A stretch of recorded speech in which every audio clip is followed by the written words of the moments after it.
मानकर अन्याय अविचार रे कुटीर थानादार मानकर अत्याचार रे और लुण महल मानकर ऑफिसर रो मनमुखी अत्याचार रो पुनर्व्यवहार रे लोक मानकर मेरुदंड एक बारे भांगी पड़ी। True, Raja, but withdrawal is no solution. मु तो सही कथा बक्सिंग को बुझाई। इंग्रेज मते जगन्नाथ मंदिर रो पारंपरिक अधिकार दैछु। एहा सुनी बक्सी मते कहिले जदि आपण आम कथा न मानती तेबे आमे आपनकर पुत्र जेनामणि अन्यान्य रानी मानकु खोरधा नै जी।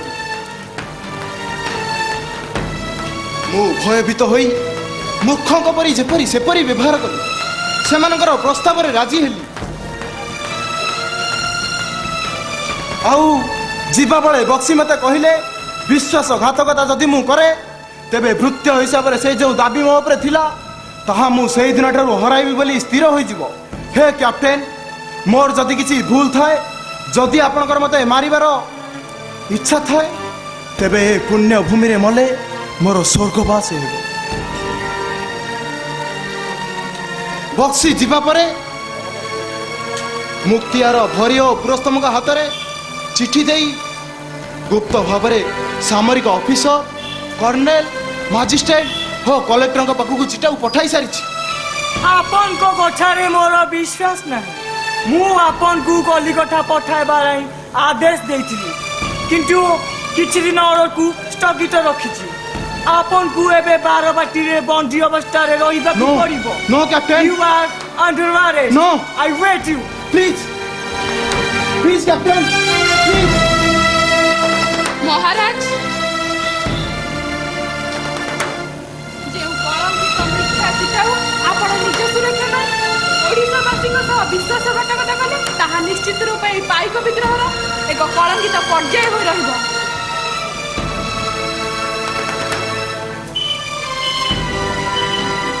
महारानी मु पुनर्बार बंदी होई जेल जीवाकू चाहू नथिली किंतु गोरा माने आपन को कथा विश्वास कलेनी ना। आपण चाहिबा ना काहा को किछि फरक पड़ेनी किंतु आपण को राज परंपरा कहे जे निज स्वार्थ ପାଇଁ ସବୁବେଳେ এই ରାଜ ପରିବାର ନିରୀହ ଜନସାଧାରଣଙ୍କୁ ବଳି ଦିଅନ୍ତି ଯେମିତି ରାଜଗୁରୁଙ୍କ ହତ୍ୟା ପୂର୍ବରୁ ଦେଇଥିଲେ। महारानी आपण भूली जाउछंती जे प्रजा मानकर जन्म केवल राजा मानकर स्वार्थ पई बलि देबाकू ही होइथाय। किंतु परिणाम कोन हला निज स्वार्थ जलरे निज छंदी होई पड़ली हेले महारानी केबे हेले देशद्रोही हेबनी। से सबु बेले ता प्रिय जनसाधारण को रहिबो और रहिदिबो। विद्रोह दीर्घजीवी हेबु। अंतिम प्रणाम।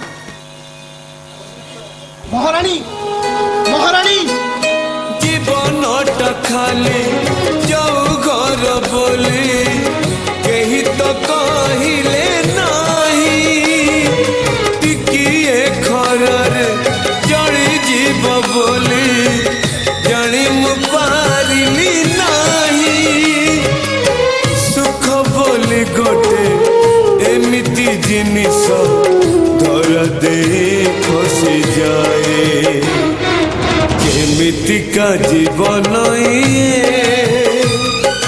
केमितिका बंधन ये केमितिका जीवन ये केमितिका बंधन ये। Yes king please come with me.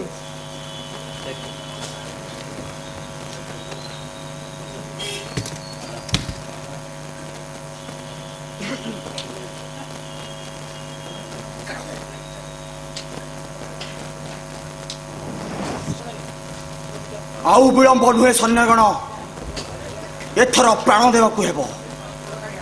हृदयर रक्त रणभूमि रे ढाली देवाकू हेबो। मातृभूमि रे वक्ष रक्त रंजित करियाकू हेबो।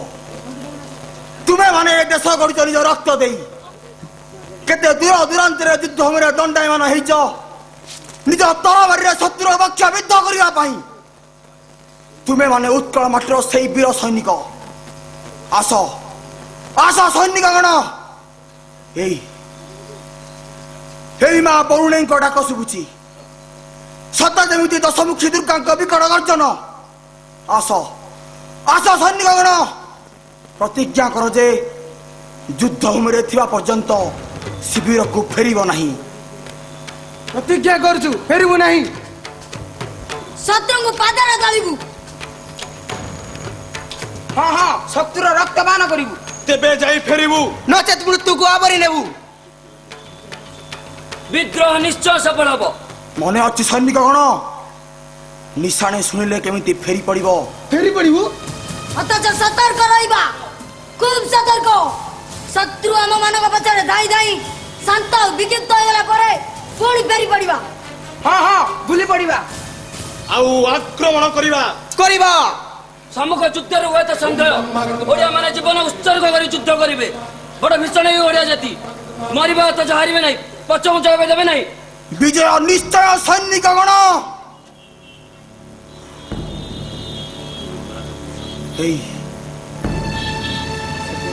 घोड़ा डापुर शब्द तेरे शत्रु अति निकटरे प्रस्तुत प्रस्तुत हुआ सैनिकगण प्रस्तुत हुआ। मु आज नयागढ़ अभिमुखे यात्रा करुछि।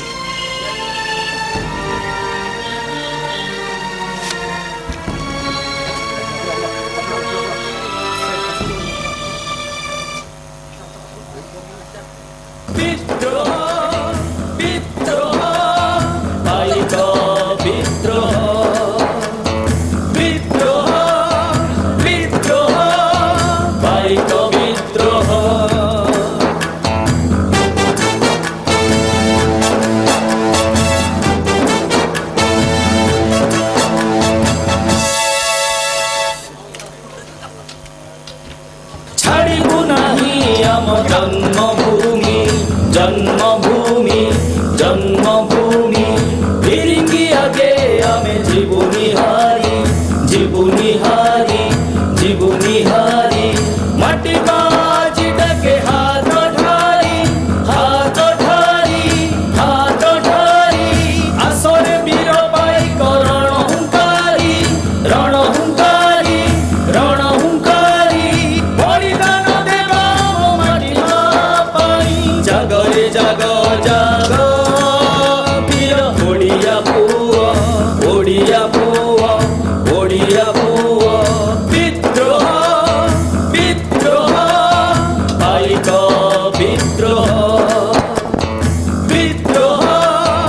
विद्रोह पाइक विद्रोह।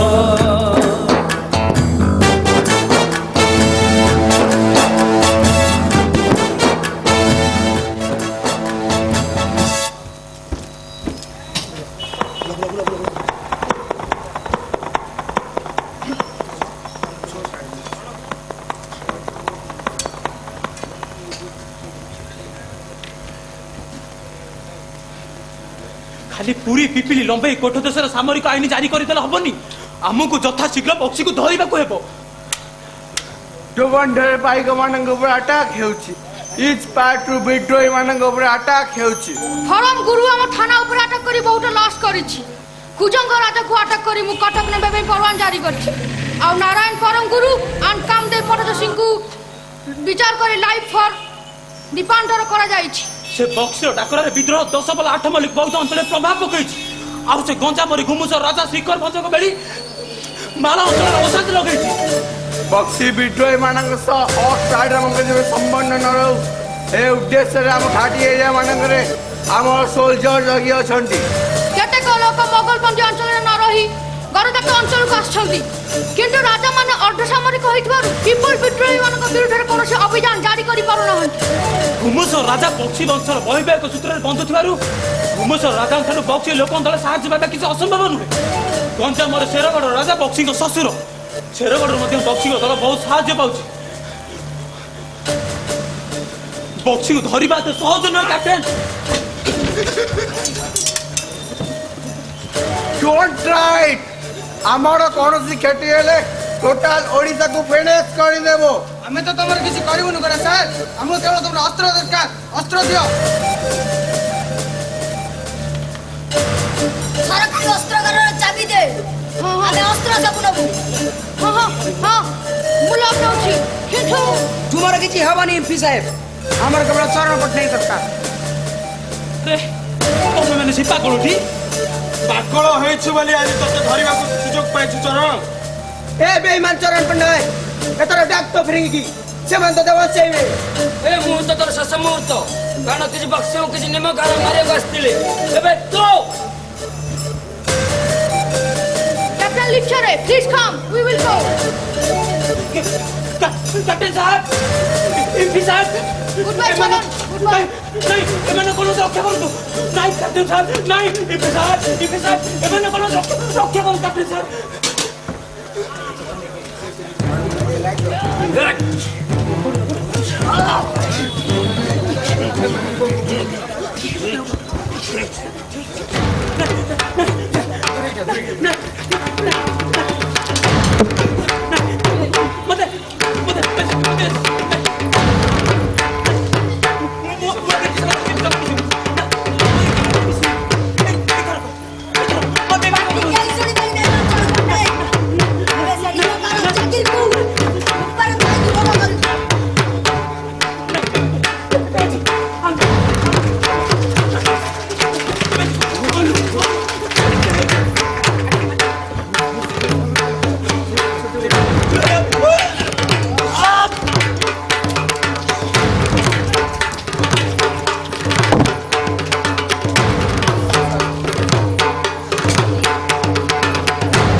रक्ताक्त मृत्यु सजारे निपतित पाइक मानकर मुर्मुष बाणी युद्धभूमि तो केते थर जयध्वनि शुणी से बेले बेले प्राण रोमांच हो उठी हृदय आनंदर अपूर्व स्रोत बही आसुची आज किंतु ए हृदय फाटी जाउची हे पुण्यभूमि उत्कल संतान रक्त बक्ष वैदिक करियो हृदय आनंदर अपूर्व स्रोत बही आसुची अपूर्य सबराशि निजर स्नेहमय कोणपूर्ण करियो कि विभत्स मूर्ति कि विभत्स परिपाटी देखिले दुख जेपरि हुए घृणा मध्य से पड़े यही तो विजय जगतर लोक एथिपाई व्याकुल उन्मत्त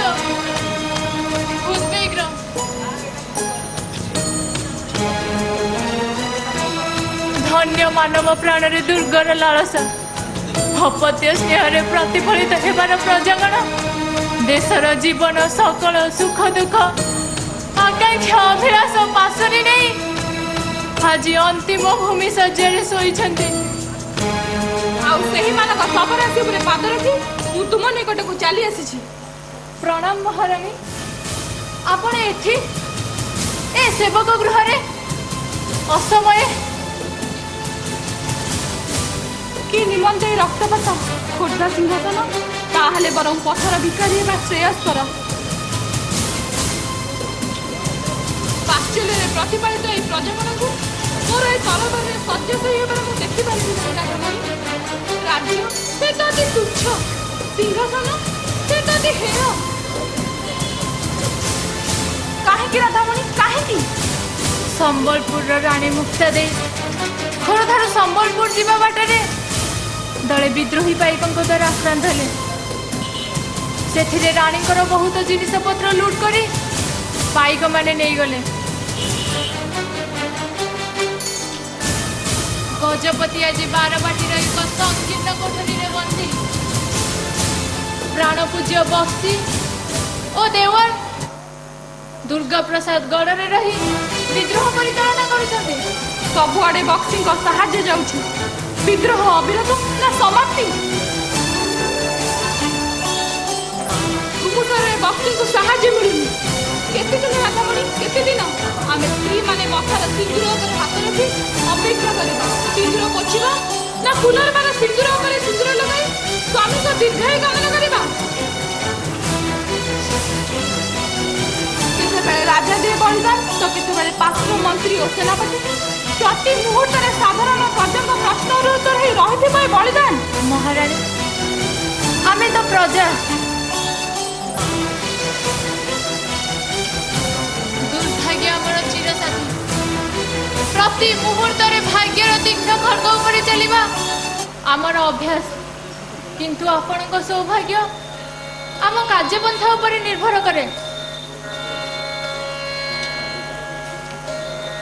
पंडित राजगुरु निमंते 3 वर्षर जेल दंड आज प्राण पूज्य बक्सी बारबाटीर कारादंड आमको क्षमा क्षमा नुहे राधामणि क्षमा नुहे बरं भाग्य सह भाग्य को मिसाइबा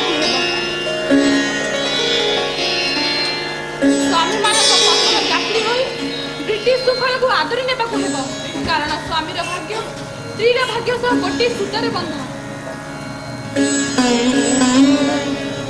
शुणी जेनेल रुमले बक्सी को घुमुसरे मांद्रा जो बंग सरकार को सहयोग परामर्श कार्यानुष्ठान निमित्त योजना करिसेंती केवल खोरदा बाटे घुमुसर राज्य भितर पशिबा संभव नुहे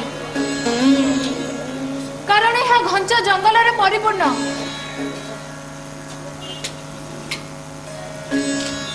मझिरे मझिरे जो कंध ग्राम अछि सेठाकर लोक माने बक्सिंग प्रति सहानुभूति देखाते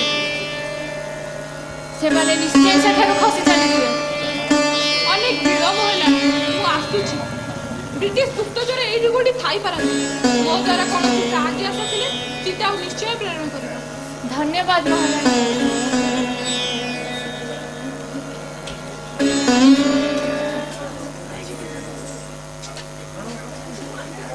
काहेकि के जानी ए मनटा आज आशंकार भरी जाउछि यांकर किछि हेइनी तो प्रणाम अपा गुरुबारी तू प्रायश्चित सकल परिवार ठारू क्षमा मागी प्रायश्चित निमित्त आसीछि कृष्णचंद्र और चरण सहित मिसी जाए आउ केउ चक्रांत करबा को आसी छेठी ना अपा मु आज अपमान और प्रायश्चित जर्जरित जो संपत्तिर स्वार्थ नहीं पुतुरा गोपीनाथ मु निज गृह सहित विद्रोह कलु बेईमान फिरिंग सरकार सहित मिसी योजना कलु आज से बेईमान फिरिंग सरकार निजर स्वार्थ चरण पट्टनायक विद्रोही खंडाधार को टेकीदेला समस्त आगे विभत्स भाव में हत्या करागला तेरे आसी जाऊ कौन ने बाकू ए परिवार ठारू तू तो सब नेलु चली जा एठू तो मुह देखिबा ठारू मु आ मो परिवार ଫିରିଙ୍ଗି ହାତରେ ମରିବାକୁ ଶ୍ରେୟସ୍କର ମନେ କରିବୁ। ଆମକୁ କ୍ଷମା କରନ୍ତୁ ବଡ଼ ବୋଉ।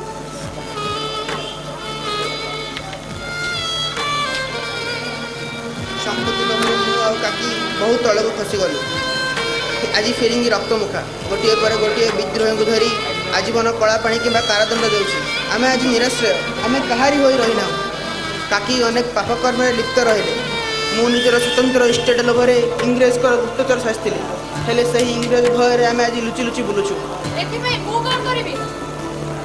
ସ୍ୱାମୀଙ୍କୁ ତୁମେ ସ୍ୱାର୍ଥପର ହତ୍ୟାକାରୀ କହି ଅର୍ଥ ଭାବରୁ ଅନେକ ଯନ୍ତ୍ରଣା ଦେଲ। ସେ ତ ଆଜି ଜଙ୍ଗଲରେ ଲୁଚି ଛପି ବୁଲୁଛନ୍ତି। ଆଉ କଣ ରହିଲା ଯେ ତମେ ନେବାକୁ ଆସିଛ? ଆମେ ନେବାକୁ ନୁହେଁ ଅପା, ଏ ପରିବାର ସହିତ ଦୁର୍ଦିନରେ ଛିଡ଼ା ହେବାକୁ ଆସିଛୁ। ଗୁରୁବାରୀ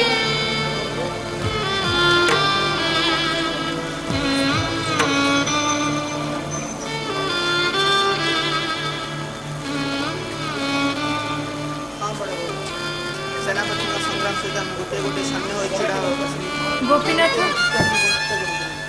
ଗୁରୁବାରୀ ଗୋପୀନାଥ, ଆମକୁ କଣ ପ୍ରାୟଶ୍ଚିତର ସୁଯୋଗ ଦେବେନି ଅପା? ସତରେ ଏ ପରିବାରର ସଦସ୍ୟ ଆଜି ତୁମେ ହେଉଛ। ଆସ, ଏ ବକ୍ସି ପରିବାର ତୁମକୁ ଆଜି ସ୍ୱାଗତ କରୁଛି। Order arrest Mrs Bakshi. ତୁମ ପରିବାରକୁ ଆରେଷ୍ଟ କରିବା ପାଇଁ ଜେନେରାଲ ଇନ୍ ଗଭର୍ଣ୍ଣର କାଉନସିଲଙ୍କ ଅର୍ଡର। ତୁମକୁ ବାରବାଟୀରେ ନଜରବନ୍ଦୀ ହିସାବରେ ରଖାଯିବ। ଯଦି ବକ୍ସି ସରେଣ୍ଡର କରେ ତେବେ ତୁମକୁ କ୍ଷମା ଦିଆଯିବ।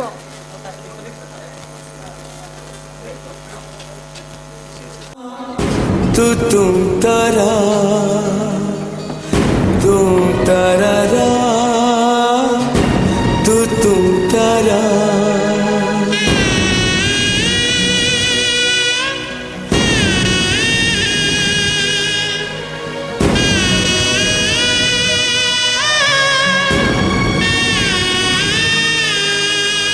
ଭାଗ୍ୟଟା ବଡ଼ ଟାଣ।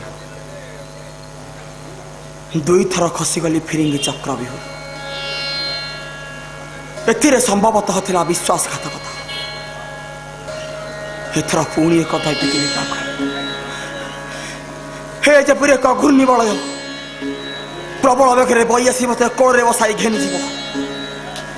ଭାଷା ଅନ୍ତରରେ ନିଜ ମସ୍ତକକୁ ମୃତ୍ୟୁ ହସ୍ତରେ ଅର୍ପଣ କରିବ। ନା, ଏଥର ଏ ତରବାରୀ ଶାଣିତ କରିବ। ଏକ ଅହିଂସା ନୁହେଁ, ଆତ୍ମରକ୍ଷା, ବିଶୁଦ୍ଧ ଆତ୍ମରକ୍ଷା। ସେ ଯାହା ହେଉନା କାହିଁକି ଏଥର ଆତ୍ମସମର୍ପଣ ନୁହେଁ। ଯୁଦ୍ଧ ଭୂମିରେ ଶତ୍ରୁ ସହିତ ଲଢ଼ି ନିଜ ମରଣକୁ ଅପେକ୍ଷା। ବାରମ୍ବାର ପରାସ୍ତ ହୋଇ ମଧ୍ୟ ପୁଣି ସେଇ ଯୁଦ୍ଧ। ଏ ଯୁଦ୍ଧର ଅନ୍ତ ନାହିଁ। ରାଜଗୁରୁ ମହାଶୟ, ଆପଣ? ହଁ, ମୁଁ ତୁମ ନିକଟରେ ଅଛି। ତୁମେ ବାରମ୍ବାର ପରାସ୍ତ ହୋଇ ମଧ୍ୟ ପୁଣି ସେଇ ଯୁଦ୍ଧକୁ ଆପଣେଇ ନେଇଛ। ରାଜ୍ୟର ଅର୍ଥନୈତିକ ଓ ସାମାଜିକ ଅବସ୍ଥାର ପରିବର୍ତ୍ତନ ପାଇଁ ମୁଁ ଏ ବିଦ୍ରୋହର ଡାକରା ଦେଇଥିଲି।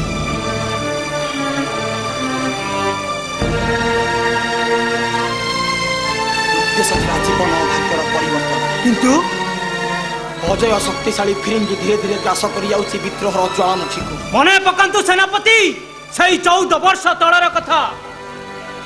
ବିଶ୍ୱାସଘାତକତାର ଉତ୍ତର ଯୁଦ୍ଧରେ ଦେବା ନିମିତ୍ତ ବାହାରିଥିଲି। ପରିବର୍ତ୍ତନର ସ୍ୱର ସମଗ୍ର ପାଇକ କୂଳରେ ଦେଖା ଦେଇଥିଲା। ମାତ୍ର ସେଇ ପରିବର୍ତ୍ତନର ସ୍ୱରରୁ ନିମକ ହାରାମିର ଜ୍ୱାଳା ଭସ୍ମୀଭୂତ କରିଦେଲା ସ୍ୱାଧୀନତାର ପ୍ରବଳ ଇଚ୍ଛା। କିନ୍ତୁ ମୁଁ ବିଶ୍ୱାସ ହରାଇନି ରାଜଗୁରୁ ମହାଶୟ। ଦେୱାନ ଓ ଅନ୍ୟାନ୍ୟ ବିଦ୍ରୋହୀମାନଙ୍କୁ ଆତ୍ମସମର୍ପଣ କରିବା ପାଇଁ ସରକାର ଖୋର୍ଦ୍ଧାଠାରେ ଜିଲ୍ଲା ମାଜିଷ୍ଟ୍ରେଟ ଆଉ ଫରେଷ୍ଟର ସାହେବଙ୍କୁ ପ୍ରସ୍ତାବ ଦେଇଛନ୍ତି। ଗଜପତି ବାରବାଟୀରେ ବନ୍ଦୀ, ଆଉ ତୁମ ପରିବାରର ସମସ୍ତ ସଦସ୍ୟ ମଧ୍ୟ ବନ୍ଦୀ। ବ୍ରିଟିଶର ପୁଣି ସେଇ ପ୍ରତି ହସ୍ତାନ୍ତର। ଏଇ ତ ଫିରିଙ୍ଗିର ଚତୁରତା। ମୁଁ ମୋ ପରିବାରକୁ ବିଦ୍ରୋହ ଝାସରେ ଜଳାଞ୍ଜଳି ଦେଇଛି। କିନ୍ତୁ ଏହା ମୋ ଚଲାପଥରେ ପ୍ରତିବନ୍ଧକ ହୋଇପାରିବ ନାହିଁ। ଠାକୁର ରାଜାଙ୍କ ନାମରେ ସମଗ୍ର ରାଜ୍ୟବାସୀ ବିଦ୍ରୋହର ନିଆଁରେ ଝାସ ଦେଇଥିଲେ। ସେ ଠାକୁର ରାଜାଙ୍କ ବିଷୟରେ କେବେ ଚିନ୍ତା କରିଛ? ଗଜପତି ବିଶ୍ୱାସଘାତକତା କରିଛନ୍ତି। ଇଂରେଜ ସରକାରଙ୍କୁ ମୋ ବିରୁଦ୍ଧରେ ପ୍ରବର୍ତ୍ତାଇଛନ୍ତି। से दिन भी होइथिला विद्रोह आवाजी मध्य विद्रोह मात्र मोर भूल थिला जे मुकुंद प्रसाद ठारे थिवा 7000 इंग्रेज सैन्य को सेहिटारे आक्रमण करी शेष न करी युद्धर चारिपट सुदृढ़ करने को लगी फल शत्रु सैन्य आगक बढ़ी युद्ध पर उत्साहित होइथिले कहिबार तात्पर्य चतुर सेनापति सीए जे गृहर सुरक्षा ठारू पाइक शत्रु चाल को नजर रखे आपण कौन कहबाकू चाहते राजगुरु महाशय मोर विद्रोह थिला एकमुखी आउ तुमे मध्य सही भूल करने को जाउछ शक्तिशाली बंधुक तोप आगरे खंडा वर्षा शक्ति अति नगण्य मु सम्मुख युद्ध को विश्वास करी फूल करी आउ तुमे मध्य तुमर युद्ध मध्य मो भली दिगभ्रष्ट हेबाकू जाउछ ताहले आपण कहबाकू चाहती जे मु आपण परे लुचि लुचि शेषे फिरिंग हाथ में धरा होई निर्मम हत्यार शिकार हेबी ना मु आउ जने योग्य संतान मृत्यु को केबे स्वीकार करि परिबिनी कारण मुख्यर मृत्यु रे साधारण लोकन को ऊपर नकारात्मक प्रभाव पड़े आउ ए नकारात्मक प्रभाव रो सुजोग नहीं शत्रु मुख्यर एक विकल्प चित्र साधारण जनमानस रे अंकित करिबी यार अर्थ मु आत्मसमर्पण करिबी आई चतुरता कारण सत्य सत्य मृत्यु पर से मनुष्य सहित विलीन हो जाए तुम्हें बंचिब बक्सी महोदय विद्रोहर इतिहास लिखिब प्रकृत सैन्य को साधारण जनमानस को आनिब किंतु किपरि तुमको ही निर्णय करने को पड़े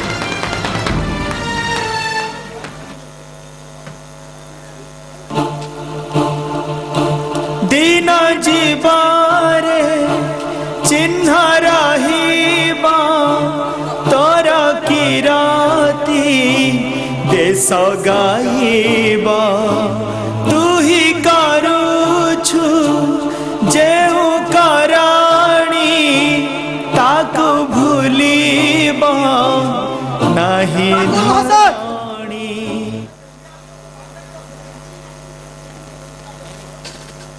प्रणाम सरदार प्रणाम बड़ दुखद खबर आपणकर विश्वस्त 15 जन सरदार भितर पिंटिक बाहु बलांतर नहांती माने ब्रिटिश माने तांको धरिया पई 1000 टଙ୍କା घोषणा करथिले पिंटिकଙ୍କ बंधु ध्रुवजय हरिचंदन 1000 टଙ୍କା जागिरी जमी तंबाबातिया सनंत पाइबा लोभरे बंद करो रथी बंद करो राति सांग उड़ा कि भांग देले ध्रुवजय पिंडिक जाउथुबा समय गोटे कथा कहि जाइथिले चिरकाल तुमर अंतिम नाही ओ जेल खसी जाउथुबा समय ब्रिटिश माने तांको पछपटु गोली करी हत्या करले सुनिछि मोर समस्त संपत्ति बेचत घोषणा करा जाइछि मोर कौड़िक पदवी बक्सी को मध्य व्यवहार न करिया पई परवाना जारी करा जाइछि रति आउ मध्य सुनिछि तुमको भृगु हरिचंदन करुणा कर कृष्णचंद्र सरदार चित्तू नारायण परम गुरु और वामदेव पार्ज सिंह को फिरिंगी धरिया विभिन्न आड़ू योजना जाल प्रस्तुत करिछि आज्ञा चरण पट्टनायक मृत्यु अभियोग सचिदानंद पट्टनायक को फांसी दिया गला आज्ञा बंसी पाइकरा नाथ प्रधान और नृसिंह को मध्य फांसी दिया जाइछि आज्ञा प्रणाम बक्सी महोदय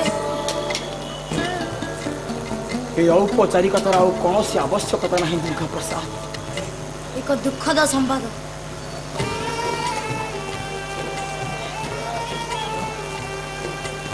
दुख संवाद छड़ा ए जंगल में मु कौन करी गजपति को कौन हला गजपति करो ठाकुर राजा 38 वर्ष बयस रे बारवाटी दुर्गर एक क्षुद्र गृह मध्य ताकर महाप्रयाण हो जाइछि।